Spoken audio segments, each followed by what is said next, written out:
At the outset, I want to thank you for the response and interest to my previous video on Pandharpur. This video is about the next destination, and that is a small village in North Karnataka called Ghanagapur. Ghanagapur or Deval Ghanagapur is a small village in the Apswalpur Taluk in Kalaburgi district in North Karnataka. Today being Guru Purnima, I thought it was very apt to speak about it. I'm Sangeeta Venkatesh and a warm namaste and welcome to my channel. I hope you will support this channel by subscribing to it. Back to Ghanagapur. Ghanagapur is known as a Datta-kshetra and is associated with Sri Narasimha Saraswati Swami, who lived from 1378 to 1458 in his bottle frame on planet Earth. He is believed to be the second incarnation of Lord Dattatreya, the first being Sripada Sri Vallabha, who was born in 1320. It is believed that Sripada Sri Vallabha is immortal or Chiranjeevi. His devotees believe that though he took Jala Samadhi in Kurvapura, a river island on the river Krishna near Raichur, Karnataka, he still exists in pure energy form. The book Sri Guru Charitra describes the next avatar of Lord Dattatreya, Sri Narasimha Saraswati, as a Purna avatar or a complete incarnation. According to Sanatan Dharma, a Purna avatar is a complete manifestation of the deity who descends on earth to fulfill a purpose. Lord Dattatreya, as you viewers would know, was born to sage Atri and his wife Anasuya. He embodies the collective energies of the Trinity of Brahma, Vishnu, and Shiva. So, the second Dattavatara, Narasimha Saraswati, was born to Amba Bhavani and Madhav Kale, a Deshastha Brahmin family from Karanjanagar, a town near Akola, in the year 1378. He was named as Narahari. For years, the child couldn't speak except for the emanation of the Pranavanada, which is Om, or the primordial sound. This made the parents very anxious. However, when the child turned 7, they performed the thread ceremony for the child, and to their surprise and delight, and also the assembled guests, the child started chanting the Vedic mantras fluently. According to the traditions of the thread ceremony, Narahari was asked to beg for alms, a ritual which he took very seriously. And soon after, he expressed his desire to take up the life of an ascetic. The decision shook his parents, but 7-year-old Narahari was adamant and left home for a pilgrimage to Kashi. At Kashi, or the present Varanasi, he was indoctrinated into the sannyasa ashram, or the stage of renunciation and spiritual lifestyle, by a renowned savant called Sri Krishna Saraswati. Narahari was given the new name Narasimha Saraswati. Now, Narasimha Saraswati travelled far and wide on his pilgrimages, and disciples flocked to hear his discourses. He finally came to Ghanagapur, where he spent the last 20 years of his sojourn on earth. When Sri Narasimha Saraswati felt that the time had come for his avatar to leave the earth, he decided to take Samadhi near the Kadalivanam, or the banana grove, at the foothills of Sri Sailam.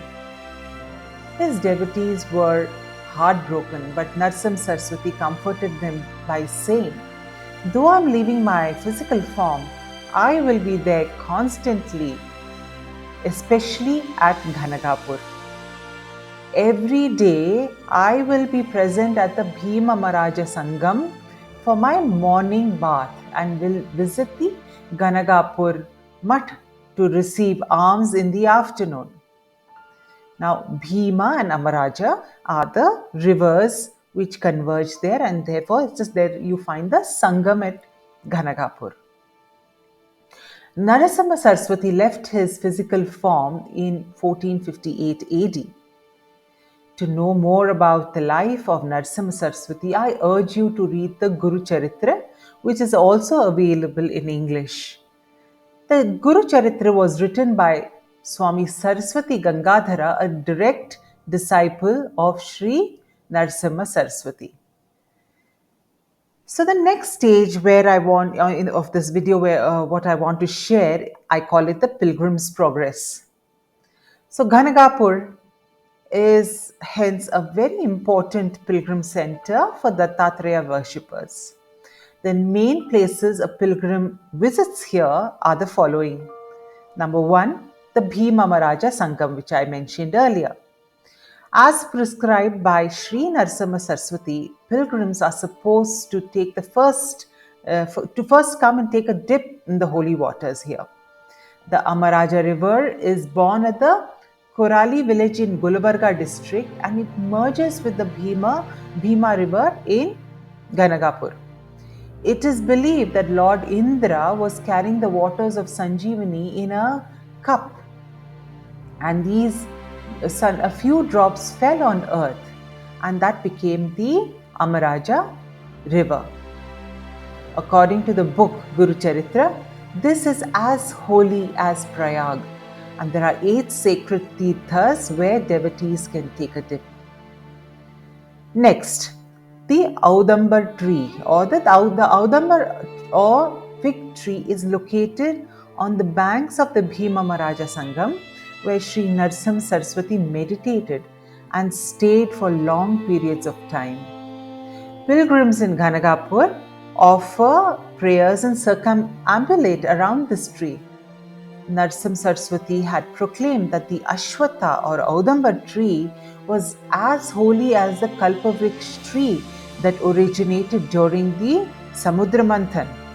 It is believed that when Lord Narasimha killed the demon Hiranyakashipu, he tore the belly of the demon with his nails and wore his intestines around his neck. The Kalakuta poison from the demon's belly started to burn the Lord's nails. Seeing this, goddess Lakshmi rushed to get the fruits from the fig tree or the Audambar tree and thrust Lord Narasimha's nails inside the pulp. The pain and the burning sensation stopped immediately. The Lord was pleased and blessed the Audambar tree that it would be as powerful as the Kalpavriksha tree in heaven.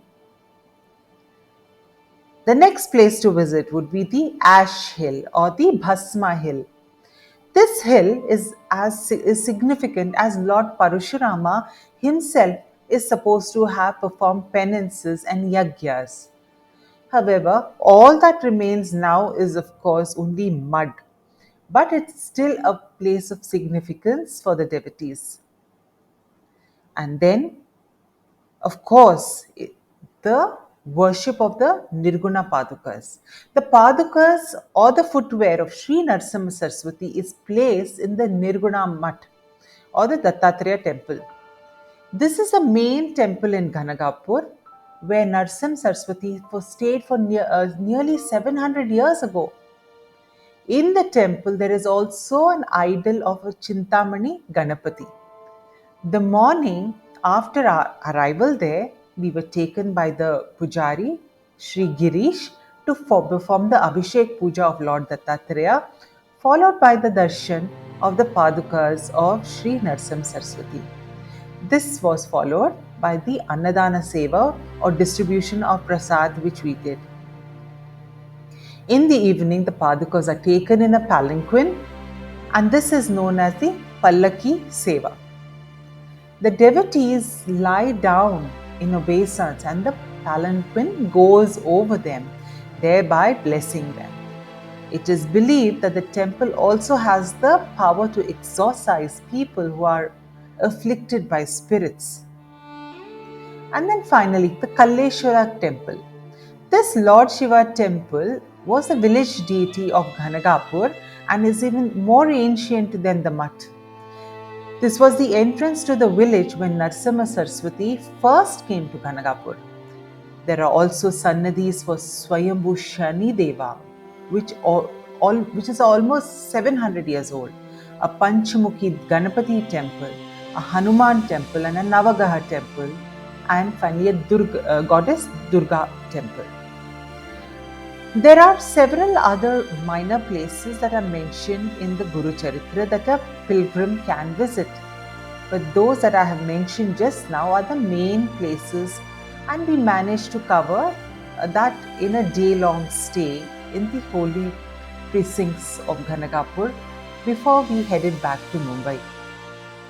And so, how did we get to Ghanagapur? Remember, we were leaving from Pandharpur. It is a 4-hour drive from Pandharpur that takes you via Sholapur to Akalkot to Afzalpur before reaching Ghanagapur.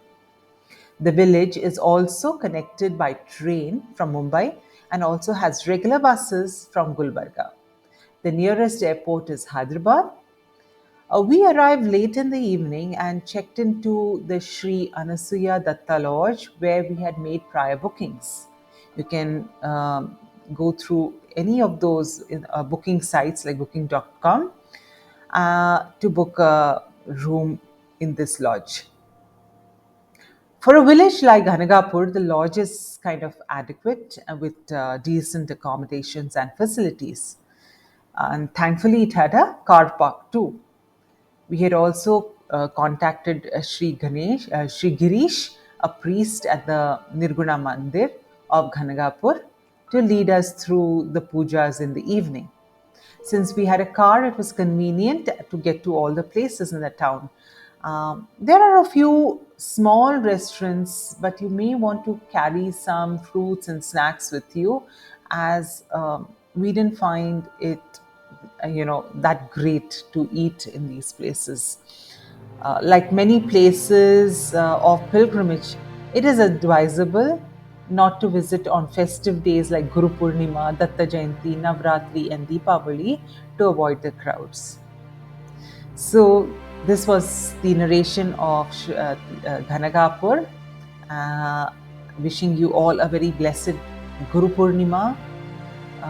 And until next time, Namaste.